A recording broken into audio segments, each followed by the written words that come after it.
In our last conversation, we talked about the graveyard of hobbies. We looked at the neuroscience of quitting, and we laid out a plan to build that muscle of tenacity, the part of your brain that allows you to push through when things get hard. But, for some of you, a different, more confusing problem emerged. What if sticking with things is not your issue? What if your problem is that you have too many things you want to stick with? You look at your life and see a dozen different paths, and they all feel like a part of you. You are not afraid of the work, you are paralyzed by the choice. This is the classic scanner's dilemma, perfectly captured in the phrase, "I could do anything if I only knew what it was." Society has a word for you too. They call you a dilettante, someone who is a jack of all trades, but a master of none. And the anxiety that comes with that label is immense. It can feel like your greatest strength, your curiosity, is also your biggest career liability. Today, we are going to dismantle that anxiety. We will look at the geometry of a successful career and offer a path for those of us who were never meant to just be one thing. First, we need to understand why the old career advice can feel like a trap. For the last century, the world praised the specialist. Society was a predictable environment, almost like a chessboard. The rules were clear, and the path to success was to go a mile deep in one narrow field. Psychologists call this a kind learning environment. It rewards repetition.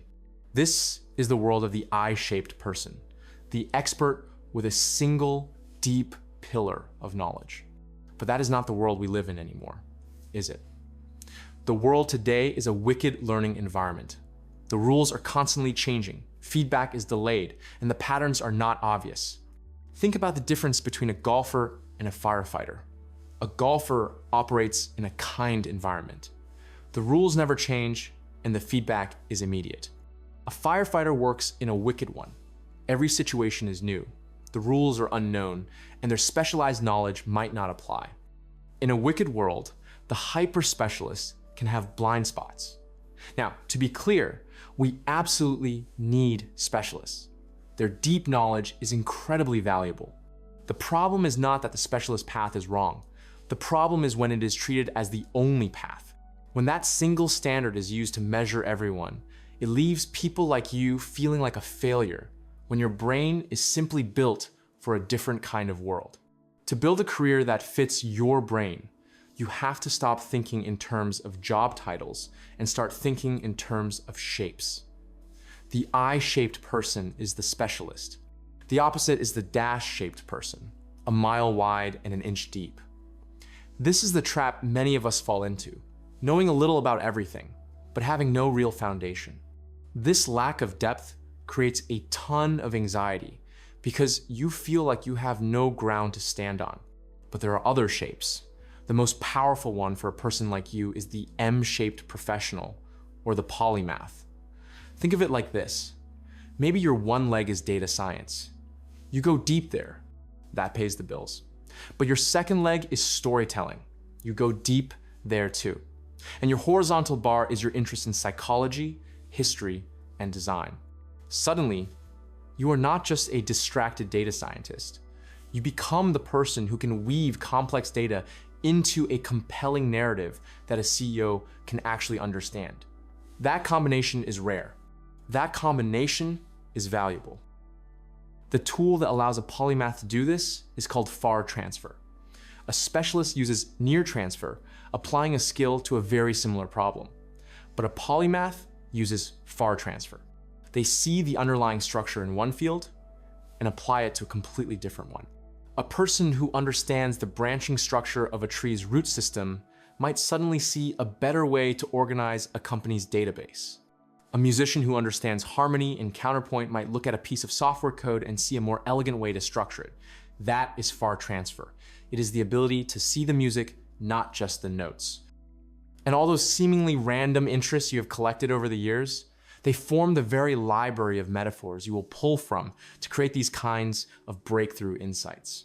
So how do you actually build this M-shaped life? It requires a different strategy. The first is serial mastery. You cannot build all the pillars at once. That just leads back to the shallow dash shape. You must pick one pillar and commit to it for a season, maybe 6 to 18 months or so. Now, the big question is which one to pick first. The anxiety of this choice is what paralyzes most scanners. The secret is to lower the stakes. You are not choosing for the rest of your life. You are just choosing for this season.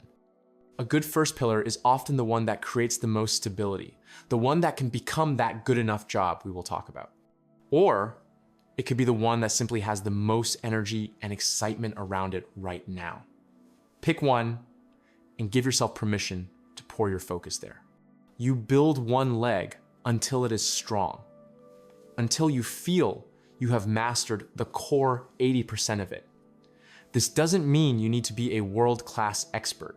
It just means you have reached a level of fluency where you can solve most common problems without running back to the instruction manual.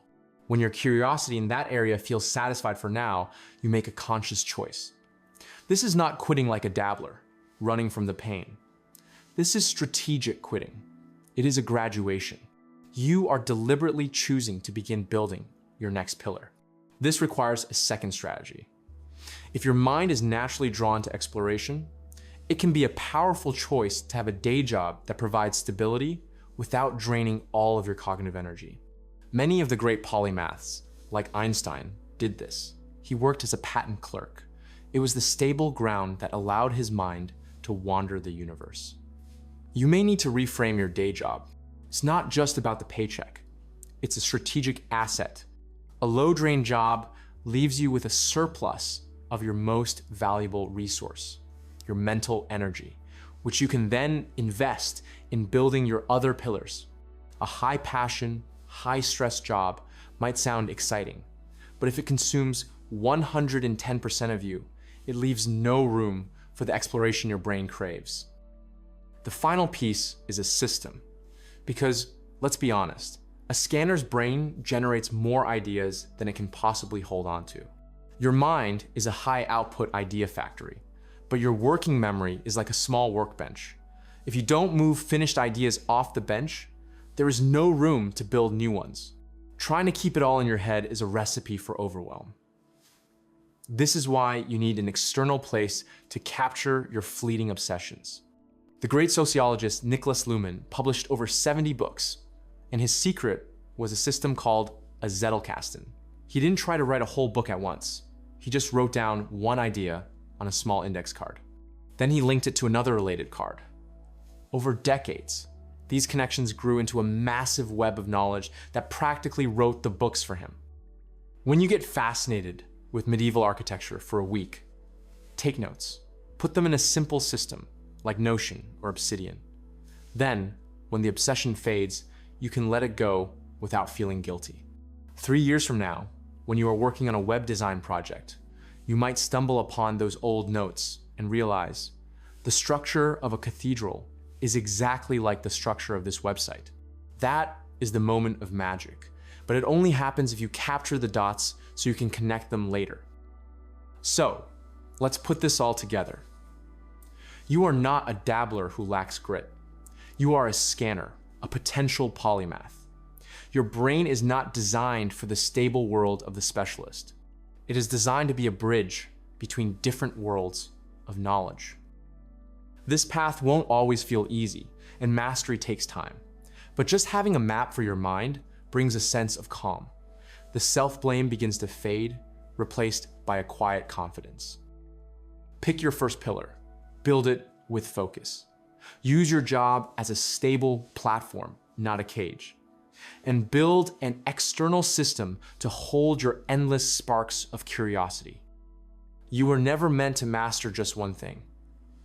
You were meant to be the person who can see how everything connects. And to help you get started on this, I've created a new free PDF guide for you called the Polymath Field Guide. It has a simple framework for auditing your interests and designing your M-shaped career. You can download it using the link in the description. Now, if you found yourself listening to this and thinking, my problem isn't that I have too many interests.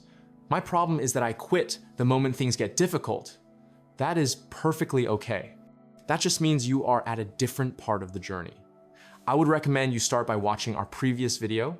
It will give you the tools to build that first foundational muscle. You can click on it right here. Thanks for watching. I hope this gives you something useful you can actually try, and I will see you in the next one.